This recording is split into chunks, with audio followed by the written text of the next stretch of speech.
let's shift gears to the tag match, and I think a lot of us and a lot of fans were wrong with booking this. We predicted a title change of hands as almost like you said, Crayfish, the transition title, even though, hate to even say that because Moxley is a world champion, and all that. But the Danglies prevailed for sure. And this was one of the best matches on the card as well.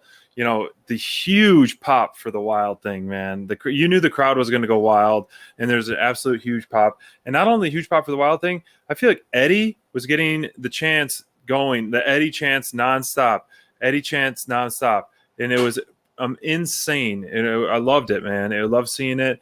The amount of false finishes here, the abuse Moxley was taking.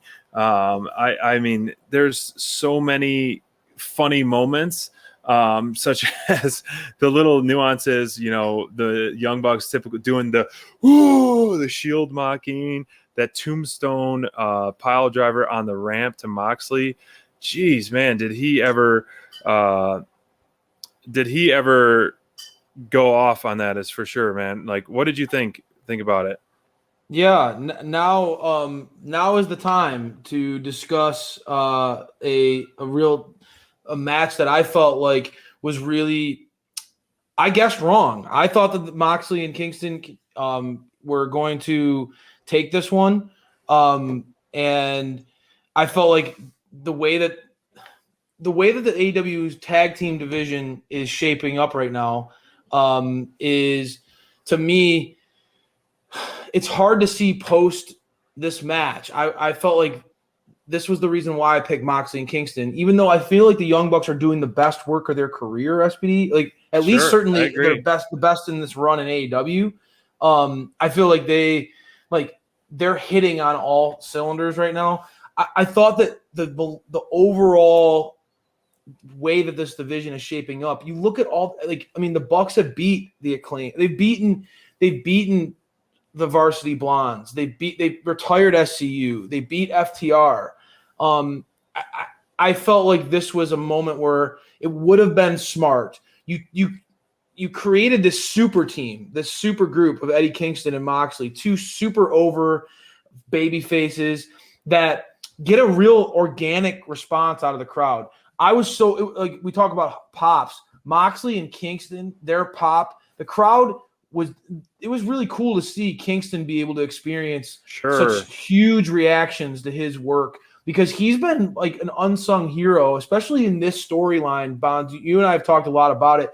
He's kind of been like the guy who gets beat up and gets worked over, and while Moxley gets to come in and look like the superhero, Kingston's kind of put in the work as kind of being the guy who takes the grind, takes the beating, and then gets the hot tag to Moxley and it was really cool to see such a guy who's such a clear locker room leader in AEW, such a good story for a guy who's had a long career to finally get to this point.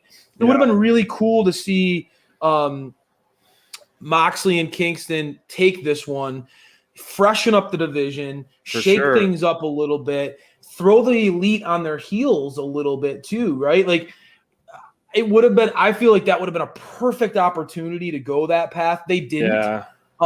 And there was a lot of shenanigans involved, which is the typical Bucks match. The Danglies came out. I mean, it was cool seeing Kazarian. I love that. Get involved too. I mean, from a lot, like, I don't know where they're going with his character, but like, if he becomes kind of this like wild card that is just driven by his, and we've seen it on BTE, that hair trigger anger that he has. If he's just like this wild card character who's always stalking the Elite after what they did to him and his best friend, I am totally down with that. Like, having him just be like, kind of come out of nowhere and be the guy who evens the odds and takes them down. I would be all for that.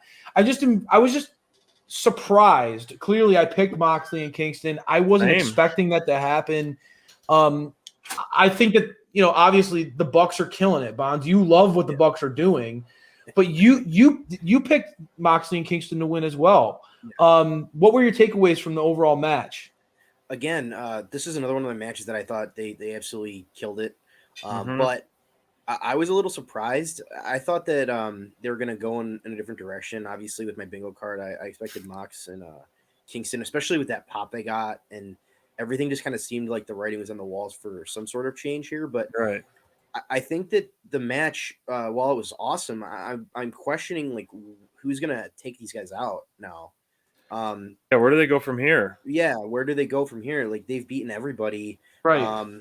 and while yeah, most of their matches have involved like shenanigans and stuff, and you can kind of maybe pivot and be like, oh well, in a clean match they're gonna lose to somebody, and maybe that's the plan down the line. But I was like, man, like if they're gonna beat Moxley, who was a like long reigning champion, and Eddie Kingston, who's been in the title picture, as recently as this year.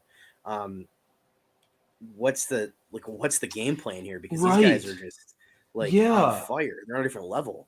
Yes, they've beaten everybody that I can think of. Yeah. In the tag division, and that's where I felt like, oh yeah, like it would be you created again. This is like Batman and Superman teaming up with Moxley and Kingston. You created this super group, and if they can't win, if they can't dethrone the Bucks, who can? Like that, and it left me wondering that, this is one of the biggest takeaways from that pay-per-view is like, who is going to dethrone the Young Bucks? I mean, when we go looking forward in the landscape, I love FTR, but they're preoccupied. They're not getting a title shot anytime soon, I don't think. I mean, I know that Dax is bitter about it, and understandably so. But they're kind of preoccupied with Santana Ortiz, and we don't think that the Inner Circle Pinnacle feud is going away anytime soon, right? They just beat the Varsity Blondes. All Ego and Scorpio Sky, they lost a big match tonight, and quite frankly, their dynamic doesn't feel like a great pairing with the Young Bucks, because all four of them are just braggadocious jerks, so it doesn't work. Anything like they would team up with the Young Bucks and their buddies. So you start to look around and you start to wonder what's next for this division. And that's where I'm kind of stumped. And that's why I said, like, hey, man, bring in authors. Bring in something. They're going to need to do something dramatic to shape up this division, because more so than even Kenny, dude, because I know Kenny, the belt collector, he looks like he's going to have a long, dominant reign. Sure. But I think that there are some clear pieces of the puzzle coming together as to what that story is going to mean and who's going to dethrone him. I don't see that logically coming together right now about the Bucks. I don't see the Bucks dropping the belts anytime soon, guys. Not after last night. Beating Moxley and Kingston, and doing so. Really, I mean, like, again, their showmanship, they were so over the top. It was absolutely compelling and hilarious content. These guys are killing it right now.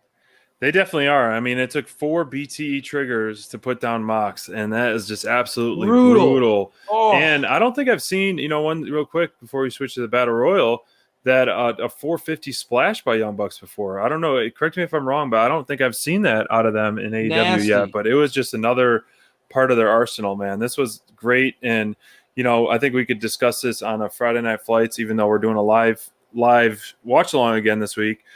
Maybe during the commercials, we can pick some more Young Bucks opponents, but they're facing Pac and Penta and Dynamite, which is pretty crazy. Like, obviously, Pac and Penta should win on paper, in my opinion. But we could talk about in depth. I know we could talk about in depth or a good topic of like, where does Mox and Kingston go? Where do who could possibly beat the Young Bucks and all that? But